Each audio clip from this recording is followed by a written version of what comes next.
Leadership Nation, Christopher Hart here. Welcome to our daily Lead Strong Leadership video series where we look to raise the leadership lids of those leaders out there who are looking to be more influential and be able to be more impactful in those that they lead and the world around them. So welcome. Once again, my name is Christopher Hart with Transforming Lives Coaching and Consulting. And I come to you as an organizational and leadership development coach who also specializes in the area of the psychology of success through peak performance. So today's the first day out of our leadership video series, 5-part video series that we did last week that culminated yesterday, titled The 5 Deadly Sins of Every Leader.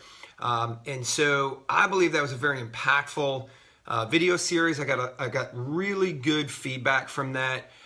So if you're just joining us, just know we do these videos every single day on Facebook Live, and we also keep them up for replay on both Facebook, our YouTube channel, and our website. So you can go back and look at any of our videos, join the journey with us. We're not selling you anything other than influence and impact in the world around you as leaders to make you better and stronger leaders.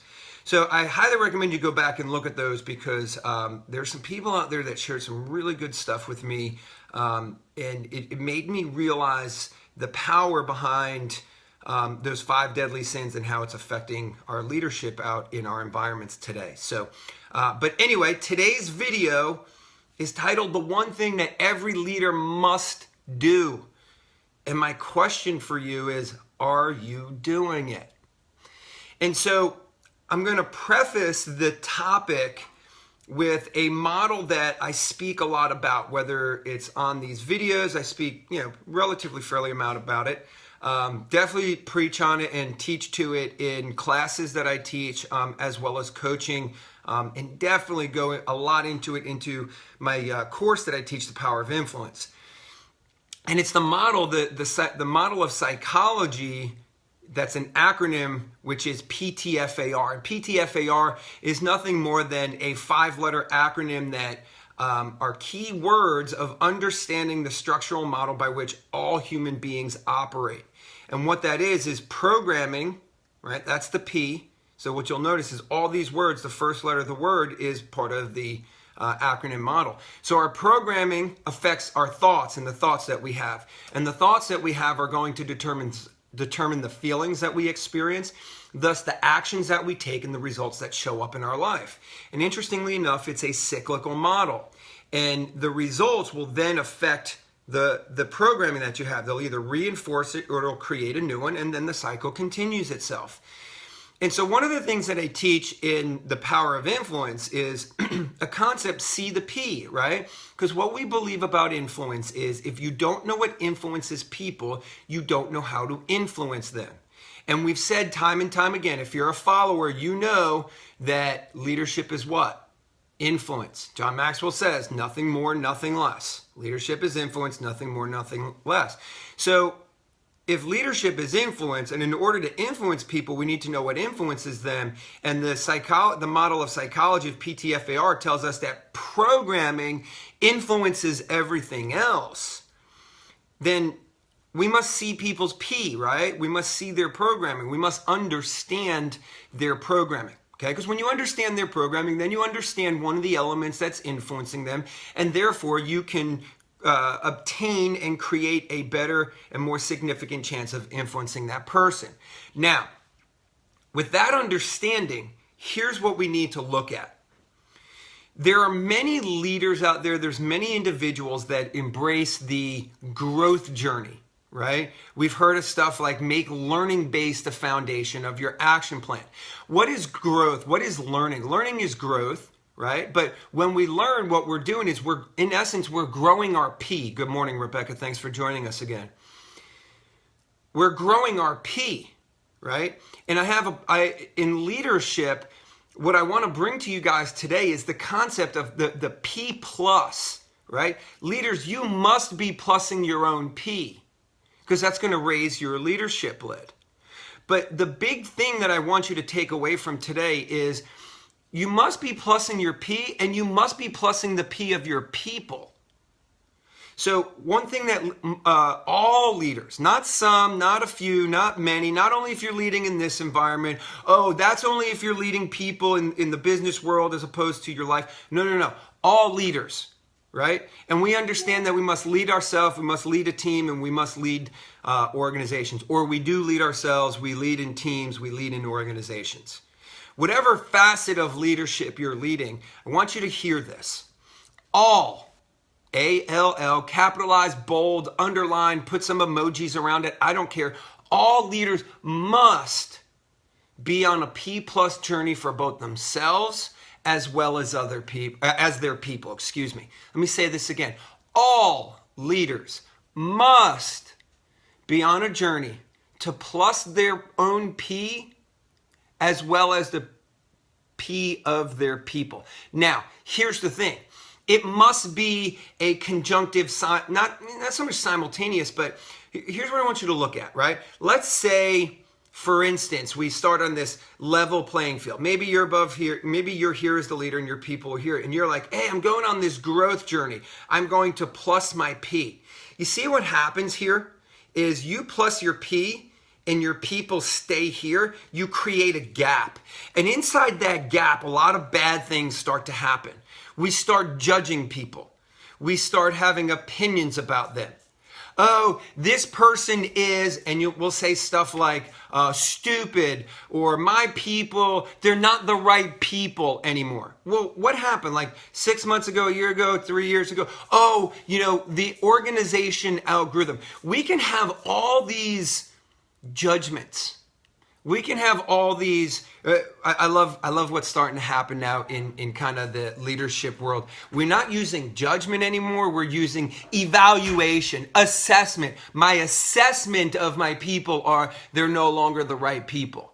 And we cast that on the people as if it's their fault. And quite frankly, it's a leadership fault, right? I think one of the biggest downfalls of leaders today in the world, whether you're leading yourself, leading a team, leading an organization, your family, whatever, is the victimhood of leadership, where leaders are not taking accountability for their own leadership failures. But I think it's a blind spot. It's not your fault. That's why we do these videos. But what we have to understand is any failure of our people in our organization is a failure in your leadership. And I learned this when I was 26 years old and I was assigned to my very first platoon in the 82nd Airborne Division. And when I reported to the battalion commander for my assignment, I stood at the position of attention while he sat in his chair and he said, Lieutenant Hart, before I assign you this platoon, 2nd Platoon, Charlie Company, 1st of the 325th Airborne Infantry Regiment, are you willing to assume the success and failures of this organization? And I said, yes, sir. And he said, let me ask it one more time and make it clear. Are you willing to take responsibility for all the successes and failures of this platoon? Meaning that I don't care what you achieve, you're accepting responsibility for that. And I don't care how you fail or what failures happen in the platoon, it's your responsibility. And I accepted it because I just thought, conceptually that was the right thing to do as a leader. But I didn't really understand that until I actually experienced it in Iraq, in Baghdad. I was on a patrol, daytime patrol with half of my platoon. The other half of my platoon was back at this, house thing. It wasn't really a house, but it was kind of a structure. And our military had hired some Iraqi civilians to kind of close in these houses and put some wall units so we can have some tempered air, aka air conditioning. And while I was out on that patrol, we're doing the right thing, right? I'm the leader of the patrol. I come back and my medic lost his 9mm. Now in the military, there's two things you don't ever lose. It's your night vision goggles and a weapon, any weapon for that nature. And so this medic, who wasn't assigned to my platoon, he was attached to my platoon, loses his weapon. Long story short, I got relieved as the platoon leader. Now, it wasn't so much a relief as it was, hey, it's time for Lieutenant Hart to go take another position. And they kind of tucked me in the corner. I took it as I got relieved. Okay, you can call it whatever you want, but ultimately I had to take responsibility for that action. And my first blink initial reaction to that was, hey, I was out on a patrol. You can't put that on me. Like, I had no influence. I was out on patrol doing the right thing. I wasn't back there, making sure my medic's 9mm wasn't going to get stolen when he fell asleep and left it next to him and an Iraqi civilian contractor steals it. But I learned at that moment that that's when we need to take ultimate responsibility. Because I remember the conversation I had with my battalion commander, Lieutenant Hart, are you willing to assume all responsibility, all successes and failures of this platoon? And I had to assume that. So what I want you guys as leaders to understand is, in your journey of leadership, a lot of times people start to become the wrong people in our organizations or the wrong person. Understand this, leaders. Nobody's wrong. You're not God. You don't get to determine who's right or wrong. We're all made in His image. There is no wrong people. There may be a non-match to the role. There may be a non-match to your organization. There may be a non-match to your leadership, but they're not the wrong people. But where we start to determine whether we evaluate, assess, or judge, or opine people to be the wrong or non-matches happens in these gaps. It happens where you as leaders, I see it a lot in the real estate community, that leaders of teams, agents that are looking to grow into, growing a team or an expansion organization, etc., they go on these massive growth journeys. And you see them at these events, you see them at these classes, and you go, where's your team? And they go, oh, they're back at home base, out there selling, right? Like, I'm doing a good thing. I'm learning, and my people are out there selling. That's fine. Nothing wrong with that. But leaders, here's what you must do. You must come back and plus your people's P. If you're on this journey, right, where you're growing and you're not bringing your people along on the journey, that's a leadership fail. And what you're doing is you're creating this gap where inside that gap, failure can happen, and you're going to blame it, opine it, judge it, assess it on your people. And quite frankly, you're pointing at them and you're forgetting about these three fingers that are pointing back at you. You see, that failure that I had in Baghdad that I assume responsibility for was because I didn't establish the culture of what the right thing to do. I thought I did, but I didn't establish it strong enough. Right? I made an assumption, and I'd say this every time: assumptive leadership is leadership fail. If you assume people are growing when you're growing, you're failing as a leader, because assumptive leadership is leadership fail. So leaders, here's what all leaders must do. You must grow your P, and you must plus the P of your people as well. You can put them on their own growth journey, but make sure that their growth journey is not doing this. If you're going to learn about certain things, you must come back. Even in families, right? Like, I see, you talk to spouses, you're like, oh, where's your spouse? Oh, they're out at a business conference. My question for you, other spouse that's out at the business conference, when you come back, are you sharing that information? Are you sharing what you learned with your spouse and with your family so that on your relationship, right? Your personal relationship, you may be here, but in your professional world, they're growing you to be this great leader, right? And then you come home, right? And we'll kind of put ourselves here. You come home and here's where your P is at, and your family's still down here. And then all of a sudden you start opining, judging, evaluating, assessing your spouse and going, we just grew apart. Really? You grew apart? Whose fault is that? You're the leader. It's your fault. Don't forget those three fingers, okay? So leaders, here's what I'm here to tell you. It's a P plus concept. It's a P plus ideology. You must plus your own P, and you must come back and share what you're learning with your people. See, Sherpas don't climb the mountain and leave people at the base camp. Sherpas climb the mountain with the people. Sometimes they go ahead, check out the terrain, make sure it's still the way they expected it to be, and then they bring their people with them. And they understand that, hey, sometimes we may have to stay here for a couple of days or a day or a couple of hours, whatever, to acclimate to the elevation. Sometimes, guys, your growth journey is actually putting your people in a disadvantageous position because you just want to keep growing, and you don't ever stop and allow your people to acclimate to the growth. And then it starts to create massive stress in their brain, through which we've talked about that plenty of times. Go back and watch some previous videos. And it stresses them out. And that stress will cause them to either break contact with you and leave your organization. And then we just tell people, oh, you got to get comfortable with being uncomfortable. That's the dumbest thing I've ever heard. You don't just tell people to I punch you in the face, oh, you got to get comfortable with pain. Duh. That's dumb, right? Be a Sherpa on the journey of your people's success. Learn the terrain. Go out before them. Grow your P so you can come back and influence your people.